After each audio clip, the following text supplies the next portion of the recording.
Hi everyone, welcome to Exec BPSC.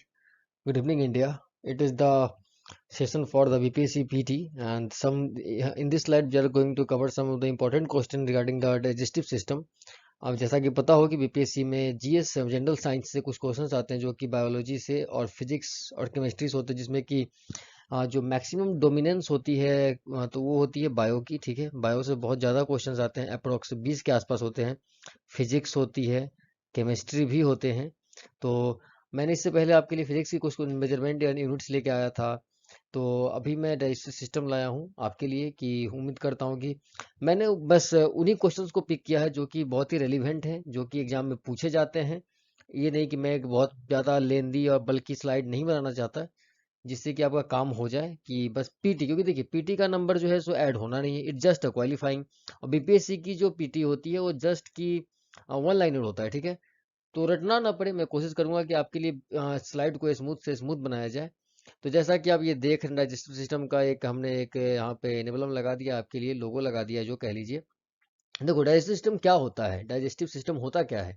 हम कुछ भी इंटेक करते हैं, इनगल्फ करते हैं या खाते हैं पीते हैं, वो होके कहाँ जाता है, जो आमतौर की भाषा में बोला जाए तो हमारे पेट में जाता है। ठीक है, पेट में जाता है, जो कि टूटता है। उसके बाद वो हमारे शरीर में विभिन्न भागों में protein, energy, proteins, vitamin provide करता है। उसके बाद जो उसकी एक्सक्रीट जो वेस्ट पार्टिकल्स बचते हैं, जो कि एक्सक्रीटा के तौर पे बाहर निकल जाती है। ठीक है, तो बात यहाँ ये है कि जैसे ही हमारे बक्कल कैविटी बोलते हैं, इस माउथ में जो हमारा जब माउथ का जो एरिया है उसको बक्कल कैविटी बोलते हैं। कुछ एक्चुअली देखा जाए तो डाइजेशन यहीं से शुरू हो जाता है, चूइंग ऑफ द फूड से ही। ठीक है, उसके बाद ये ओसोफेगस से अंदर पेट में स्मॉल इंटेस्टाइन, लार्ज इंटेस्टाइन, ये एक लंबी कहानी है जो कि मेरे ख्याल से जानना जरूरी नहीं है, क्योंकि आपको डॉक्टर नहीं बनना है, इतना डेप्थ में नहीं जाना है। क्योंकि आपको देखो सिंपल सा कुछ, और ये जो बीपीएससी में क्वेश्चंस ऐसा भी नहीं पूछते हैं कि जो आपको डिस्टर्ब करे, कि बहुत ज्यादा आपको साइंस लगाना पड़े उसमें। नहीं, नॉर्मल जो आमतौर की भाषा में, अगर आपने क्लास जो 9th 10th में जो बायो पढ़ा होगा उसी से रहता है ये। ठीक है, तो फिगर मैंने लगा दिया है। बहुत कॉमन नेम से गॉल ब्लैडर हो गया, ड्यूडेनम हो गया, लीवर हो गया, स्टोमक हो गया, डायफ्राम हो गया, जेलम हो गया, इंटेस्टाइन हो गया, small intestine, large intestine, pancreas. ठीक है, ये सब चीजें आप सुन चुके हैं। आगे बढ़ते हैं।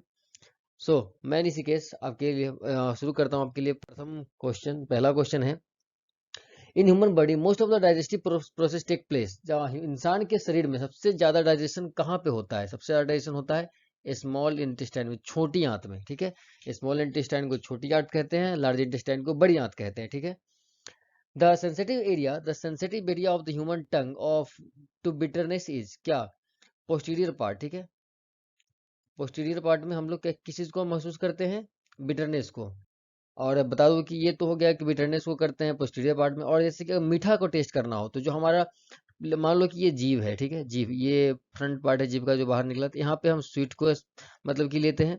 इसके नीचे वाले को देखो तो यहाँ पे कर्बाहट को, बिटरनेस को लेते हैं। ठीक है, अब देखिए saliva help in the digestion of, saliva जो मुंह में लार बनता है, जैसे रसगुल्ला सुना मुंह में पानी आ गया, पिज्जा बर्गर चिकन सुन के जो मुंह में पानी आता है, वो क्या है, helps in what does it helps in, it is help in the starch formation. ठीक है, saliva help in digestion of starch, starch की फॉर्मेशन में सालिवा हेल्प करती है हमारी। इन द बक्कल कैविटी, जो आप मुंह खोलते हो, जो पूरा फंक्शनिंग आपको मुंह का दिखता है, मुंह खोलने के बाद उसको पूरे को बोलते हैं buccal cavity of human being digestion. In the buccal cavity of human being digestion of which of the flowing get started. तो कार्बोहाइड्रेट जो होता है, अब जैसे कि आटा ले लो आप। ठीक है, मैदा की चीजें हो गई, अगर आप मुंह में रखोगे तो वहीं से घुलना पिघलना शुरू हो जाता है वो। ठीक है, enzymes includes in the hydrolysis, enzymes include in the hydrolysis of starch to glucose, that is amylase। ठीक है, amylase। एंजाइम इज क्या है, एंजाइम क्या है, एक बायोकैटलिस्ट है। एंजाइम क्या है, तो एक बायोकैटलिस्ट है। In the human body which structure is the appendix attach to, human body में जो अपेंडिक्स होता है, सुनते हो कि अपेंडिक्स का ऑपरेशन हुआ, उसे काट के हटा दिया, क्या निकाल, ये बेस्ट पार्ट है, जरूरत इसकी नहीं है। That is the large intestine में होता है। लार्ज इंटेस्टाइन में क्या होता है, अपेंडिक्स होता है हमारा। ठीक है, extra glucose is the body gets converted into glycogen and stored in where. जो हमारे बॉडी में जो एक्स्ट्रा ग्लूकोज होता है in the body get converted into glycogen, and glycogen में कन्वर्ट होता है, उसके बाद स्टोर कहाँ होता है, तो हमारे लीवर में स्टोर होता है वो। ठीक है, and enzyme which helps in the digestion of protein, वो ऐसा एंजाइम जो कि प्रोटीन के डाइजेशन में हेल्प करे, उसको ट्राइप्सिन बोलते हैं, ट्राइप्सिन बोलते हैं। ठीक है, अब देखते हैं Which of the change is catalyzed in the enzyme trypsin, that is protein to amino acid, protein to। मैं इतनी बार से एंजाइम एंजाइम कर रहा हूँ। एंजाइम होता क्या है? देखो, एंजाइम एक तरह का प्रोटीन होता है जो कि हमारे बॉडी में जो मेटाबॉलिज्म प्रोसेस होता है उसको स्पीड अप करता है, या फिर केमिकल रिएक्शन जो हमारे बॉडीज में होता है वो एंजाइम्स के कारण होता है, ठीक है। तो एंजाइम एक तरह का प्रोटीन है जो कि हमारी मेटाबॉलिज्म को स्पीड अप करता है और एक तरह का केमिकल रिएक्शन को ही जनरेट करता है हमारी बॉडी में, ठीक है। अब देखिए, एमाइलेज भी एक तरह का ही एंजाइम ही है, ठीक है। Which of the changes in catalysed by the enzyme trypsin, trypsin भी एक एंजाइम है। तो क्या चेंजेस करती है ट्राइप्सिन एंजाइम? तो protein to amino acid, protein को एमिनो एसिड में चेंज कर देती है, ठीक है। अब देखते हैं आगे। Energy is stored in liver and muscles of in the form of glycogen. जो एनर्जी हमारे मसल्स में और लीवर्स में जो होती है, मसल्स में और लीवर में जो एनर्जी स्टोर होता है उसका किस फॉर्म में होता है? ग्लाइकोजन के फॉर्म में होता है, ठीक है। आगे देखते हैं। देखो, the stone present in the human gall bladder is primarily affect the digestion of what. तो देखते हो कि गॉल ब्लैडर में स्टोन हो गया तो लोग उसको प्रिपरेशन करके निकालते हैं।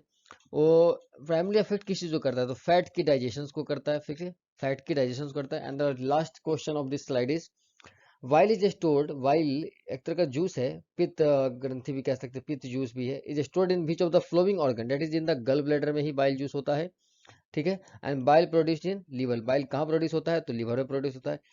उम्मीद करता हूँ कि आपको ये स्लाइड अच्छा लगा होगा, आपके लिए यूजफुल चीजें आई होंगी। मैंने कुछ जो यूजफुल एलिवेंट क्वेश्चन है जो हर सवाल पूछे जाते हैं उनका मैंने एक छोटा सा व्याख्यान किया आपके सामने। थैंक यू, बहुत बहुत शुक्रिया आप लोगों का आने के लिए। चलिए, I am signing off my session. Bye bye, take care, good night.